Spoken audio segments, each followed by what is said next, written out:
Hi everyone, welcome to the final episode in our little Catcher in the Rye teaching series. We've finally gotten to the end of the novel. Today I'm just going to wrap it up and get you started onto the next novel. Now obviously there's still a few chapters left of the novel, but most of them are pretty short. I'm going to focus most of my analysis today on what I think is my personal favorite chapter in the entire novel, as well as one of the most important chapters in the entire novel in general. Doesn't matter if it's my favorite. And that's of course the second to last chapter, chapter 25. It's quite lengthy, but basically here is where Holden meets up again with his sister Phoebe, and they go to the fairground. And I think this is a really pivotal part of the novel. Now recall a couple of weeks ago how we started talking about how Catcher in the Rye was a coming of age book. Now coming of age means it's about a teenager in that weird sort of adolescent period between childhood and adulthood, becoming an adult. And I think there are two key examples and two key quotes I want to pull out, which demonstrates that at this point Holden has kind of almost made that transition, or is starting to make that transition into someone a little bit more mature. But before we get to that, there's a couple of things that we need to address at this point that we haven't addressed already, because they're a little bit uncomfortable and they're a bit awkward to address. And those two things are Holden's run-ins with prostitutes and Holden's history of sexual abuse. And I think both of them are really important to understand why Holden wants to protect kids and protect his sister so much.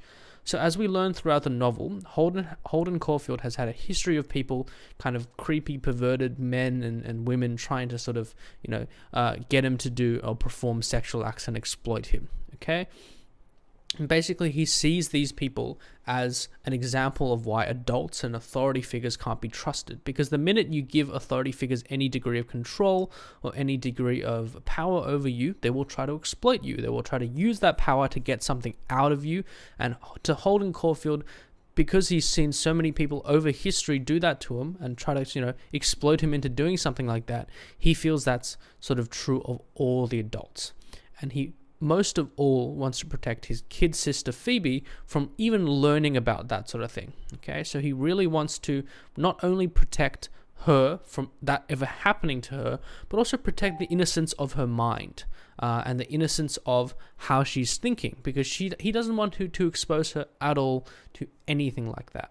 And secondly, Holden's run-in with prostitutes is kind of a reflection of his own confusion surrounding sexuality. Because, if you grow up and you have so many instances of people trying to exploit you, okay, it's obviously quite difficult for you to then enter into a good relationship. Now, obviously, Holden Caulfield, for the entire novel, tries to find a stable relationship with some sort of female figure, or even other people, even just other people who are the same age as him, who are men, okay?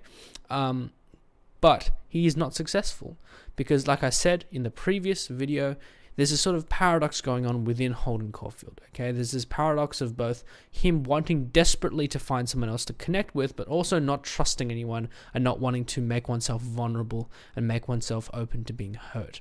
So when he goes to visit a prostitute, he thinks it's a good idea, or he doesn't really think too much about it, but he thinks, it's just part of life. But then when he gets there, he realizes, or he cares, or he thinks more about the humanity of things, okay? He sees this prostitute as a human being and tries to understand her story, and doesn't describe her as something that he owns or that he buys, but something that he's trying to understand, just another person. Now, there were some concepts I introduced last week which lots of people didn't address in the question that we answered on YouTube, and those three things were hedonism, humanism, and existentialism, okay? So hedonism was a lifestyle that was common around Holden Caulfield's time, which is basically where people lived simply to get pleasure. People live simply to have fun, and just, it doesn't matter anything about anything else. Morals don't matter. It was all just about having the best time possible. Holden Caulfield thought this was a terrible, terrible way to live, obviously, okay? Throughout the entire novel, okay? He struggles to find actual solid kind of meaningful interactions with other people, because everyone is simply just trying to have pleasure and not caring about anyone else, not seeing other people as humans. So the opposite of that, Holden Caulfield is coming at it from a humanist standpoint. So a humanist standpoint is disregarding, doesn't matter what other people can do for you, you, like other people, just because they're people and you want to understand them and you want to get to know them better because all of them have their own personal human stories, okay? So Holden Caulfield is definitely falling into that humanist camp. And all of these ideas basically come from a broader philosophical movement in society at the time called existentialism, where people questioned their own existence. As some of you identified, because after the war, people were constantly feeling anxious about their own existence, okay, this whole philosophy sprung up where people were like, well, what is the best way to live? What is the appropriate way to live? And people in the humanist camp thought the most appropriate way to live is try to connect with other people and form good relationships, and that way you'll be happy and you'll have meaning. And Holden Caulfield is desperately trying to be a humanist, even though he tries other things. He tries to be a hedonist at times, okay? He tries to, like I said before, go see a prostitute, do other stuff, okay? That gives him pleasure. But he realizes, you know what? This is hurting other people, and this is actually not what I want to be. This brings us to the end of the novel in chapter 25, where he takes his sister around the city, okay, and tries to give her a good time, okay, tries to take her to the fairground and make her happy. So this is one of the key passages in the novel, in chapter 25. I went down by a different staircase and I saw another FU on the wall. I tried to rub it off with my hand again, but this one was scratched on with a knife or something. It wouldn't come off. It's hopeless anyway. If you had 1,000,000 years to do it in, you couldn't even rub out half the FU signs in the world. It's impossible, okay? So a couple of things to read from this place. So what Holden Caulfield is trying to do at this point in the novel is protect his sister from seeing a lot of this bad language and bad concepts that surround him in the city. And what he tries to do is he tries to rub out that FU sign. But this should come as kind of strange to us, considering we're thinking about what sort of character Holden Caulfield is, right? Why is Holden Caulfield suddenly so responsible? Why is Holden Caulfield trying to protect? Like, isn't he exactly the type of rebel who would write FU on the wall? Isn't that kind of his character? Well, the whole point is at this point, you should start to understand that Holden Caulfield is trying to progress beyond that. It's a coming-of-age novel. He's now moving from that super immature child who just wants to rebel and revolt and sort of fight against everything to someone who sees his place in society, sees that he has a responsibility to other people, in this case his kid sister, and understands the need to protect her. Now, why does Holden Caulfield value innocence so much? This is a theme that we've brought up a little in previous videos, but we're going to really dive into it today. Why does Holden Caulfield value innocence in The Catcher in the Rye? Well, it's because that he feels once you lose your innocence, you can never really be someone who is not a phony anymore. You can never really be someone who can be trusted anymore. And he thinks that all children have innocence, but they lose it at some point because the world is so terrible. Right? So he understands, or he sees Phoebe's innocence as kind of representative of all the children across the world and across America, okay? Why is innocence so important to him? Because if you're not innocent, if you understand all these things about life, okay, you're either going to be very depressed or you're going to use them to your advantage to hurt other people. That's what he thinks. And he thinks children, they're incapable of doing that. Because they're innocent. They don't understand how evil one can be. They don't understand how they can manipulate other people or, exploit their power over other people. And Holden just wants to try to hold on to that as much as possible. Why? It's important to remember that since it's a coming-of-age novel, Holden Caulfield is coming from a situation where he just exited childhood. Okay, he just came from a place where he was innocent, where he didn't understand all these things, and suddenly now he's being exposed to the world. Okay, he's been exposed to the world of all these terrible things like violence, drugs, crime, bad language, sex, prostitution, all these things that, making him feel very frustrated and very confused. But he used to be a child and he can still remember what it's like being a child. So the reason he values innocence so much and he tries to protect Phoebe so much is because he also longs for that state of time for himself. He wishes he was still innocent and a child again, but he understands that he's not.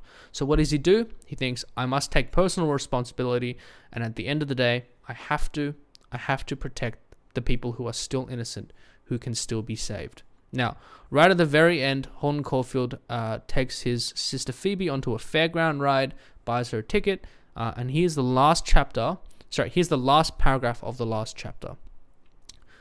All the parents and mothers and everybody went over and stood right under the roof of the carousel so they wouldn't get soaked to the skin or anything, but I stuck around on the bench for quite a while. I got pretty soaking wet, especially my neck and my pants. My hunting hat really gave me quite a lot of protection in a way, but I got soaked anyway. I didn't care though. I felt so damn happy all of a sudden, the way old Phoebe just kept going around and around. I was damn near bawling. I felt so damn happy, if you want to know the truth. I don't know why. It was just that she looked so damn nice, the way she kept going around and around in a blue coat and all. God, I wish you could have been there. This is one of the last things we ever hear from Holden Caulfield, and it should come as a little bit strange to us, because this is very sentimental, okay? This is nothing like we've ever heard from Holden Caulfield before. Holden Caulfield, throughout the entire novel, is a very big cynic, okay? And what do we mean by cynicism, or someone who's a cynic?